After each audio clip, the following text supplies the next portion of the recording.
And welcome back to the Hot Lap. We're discussing Drive to Survive Series 7, Episode 2. In one corner, we have Max Verstappen, the 4 times now world champion.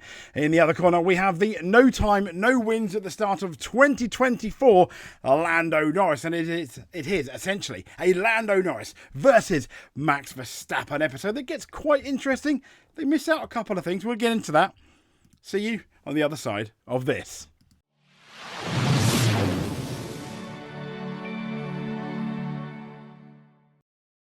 So if you are a Lando fan but have been living under a rock, which I couldn't even count on one hand, I guess, because you would know that he won the Miami Grand Prix, and that's one of the centre points of this episode is, can Lando Norris win a race? Lando no wins Morris. So let's have a look then. Episode 2, Frenemies, where Norris tries to topple Verstappen. As we know, in the end, he did not. But I think he frustrated him. And it says, can Lando Norris challenge Max Verstappen's supremacy? Now he's got the faster car. The spoiler was no. Yes, he did have the faster car throughout the second half of the season mostly, but he also had more.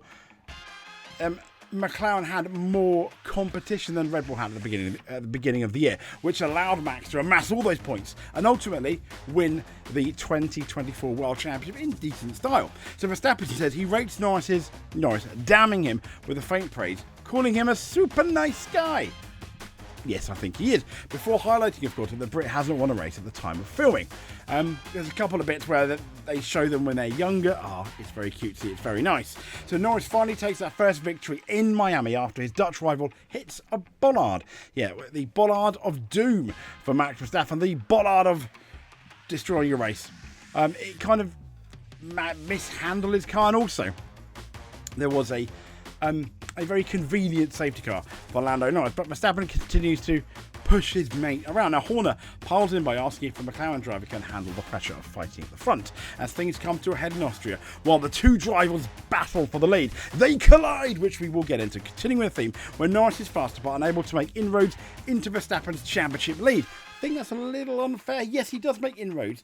They collide, and it is a continuing theme. But reading that sentence there, it's kind of like, let's be fair, Verstappen had a lot of say in some of the things that him and Lando did. And let's be fair, Verstappen didn't really play fair, was the general consensus. Not in this episode, but I think as a whole of Formula One. The McLaren driver says his rival didn't apologise for the accident. This was the incident at the Austrian Grand Prix, which we'll get into, while the Dutchman declares he's not here to be loved. No, he is not, most certainly. So Norris then wins on Verstappen's home turf. I mean, that was ultimate revenge. Using the latter's catchphrase, simply lovely. I don't think Norris should have done that. I thought that was a bit... He's a classy guy, but that was not classy. Some may say classless, if I'm honest. But there we go. Lando Norris ends up winning in Miami. But it's this Lando no wins theme that has people talking, which I thought was quite interesting. And this is it on Lando no wins. 21 seconds, a quick clip. I thought was telling.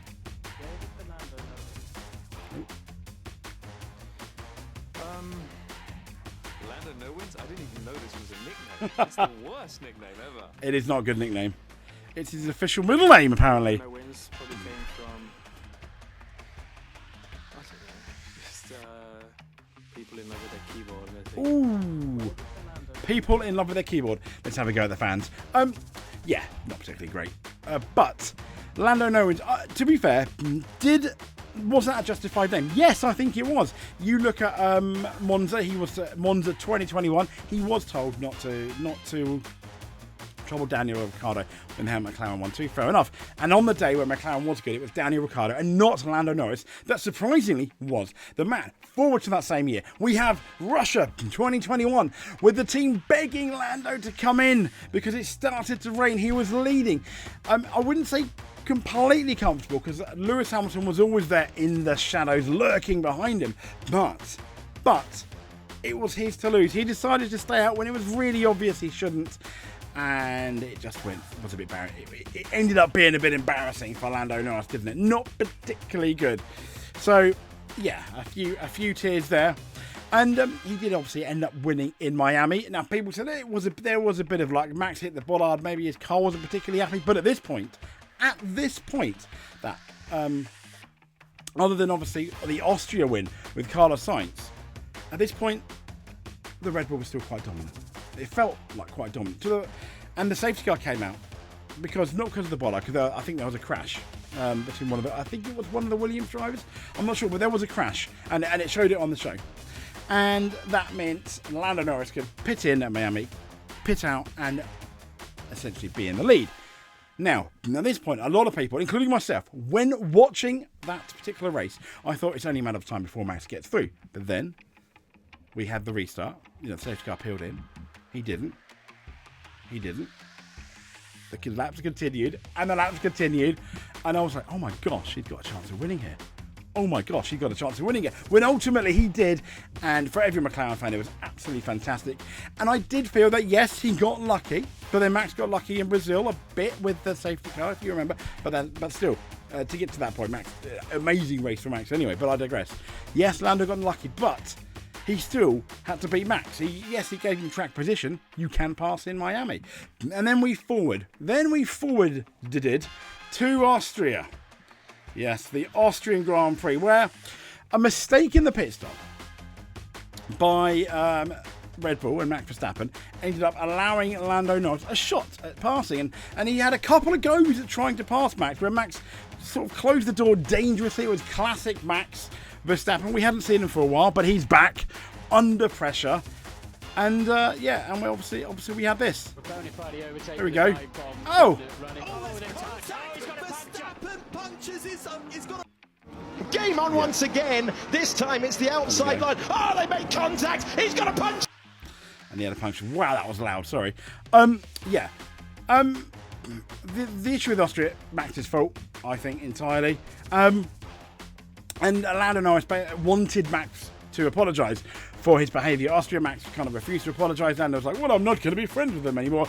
And they were in the end, he calmed down. Okay, fair enough. I don't think this year, if they are both gunning for the title, they're not going to be friends, are they? Maybe after when they retire. But in the moment, they're not going to be friends. And I completely understood.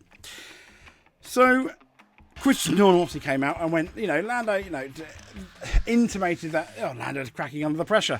But then I think you can make an equal argument that Max Verstappen was cracking under the pressure, because we've said here, we love Max, he's very fast, doesn't race fair. When it comes down to it, is that him cracking under the pressure? Perhaps. But for someone that just can't concede a corner fairly, you've got to wonder what's going on in his head. This is exactly what happens in Austria. And I think Andrea Stella had a really interesting interview with at the time it was Ted Kravitz. I mean, here we go. He says here, this is on Twitter, his words about the incident are, the entire population of the world can see who's at fault, apart from one group of people. Yeah, that's savage, isn't it? That's sticking knives in, not just one knife. Here was the actual interview, which I thought was interesting. The stewards have found that Max was responsible for the incident. Max just called it, I don't know if you heard it on the radio, ridiculous, and Red Bull agree. They said that Lando was in part to blame. Obviously, how do you see it? Yeah. I see that the entire population in the world would know who is responsible, except for a group of people. But the problem behind it is that if you don't address these things honestly, they would come back. They have come back today because they were not addressed properly. Yeah, and let's be fair, he's absolutely right, because the things, it came back again in Mexico, didn't it? And it really wasn't addressed. And then it wasn't addressed again in the United States, where Lando lost, to Max Verstappen the place because Max forced him off the road. And who is behind, who is ahead of the apex and all that rubbish, which doesn't really help Formula One. And it makes Formula One look like a bit of a joke, if I'm honest. But that was basically the main premise of the episode, Frenemies, which I thought was really interesting. So it showed, it also suggested that Lando Norris, it did question his mentality about going racing. Is he too nice? I think he's too nice. And one thing in our season preview, we said this year, in 2025, it's going to be Lando Norris that's really going to have to show everyone that, yes, I can handle Max. I don't want to say no more Mr. Nice Guy, because that's kind of a cliche, but he needs to be a hard and fair racer. And I think he can be, absolutely. And I think he's learning. Anyway, I digress. That's pretty much in terms of out of 5 out of 5 this episode. I thought it was really good. I thought it was really interesting. Now, the interview that you saw with Andrea Stella, I don't think it was actually on the episode. I watched it more than once. I'm pretty sure, unless I've completely been zapped by aliens, I'm pretty sure it's not the case. Comment below, let me know if that is indeed the case. I'm not going to watch it a third time yet, straight away. So, there we go. If you made it to the end, though, and you're not subscribed, please give us a subscribe.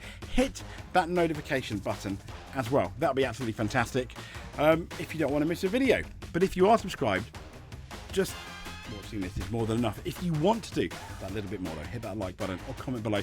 Let us know what your thoughts are about this episode. But until then, stay safe. Thank you for watching and speak to you soon.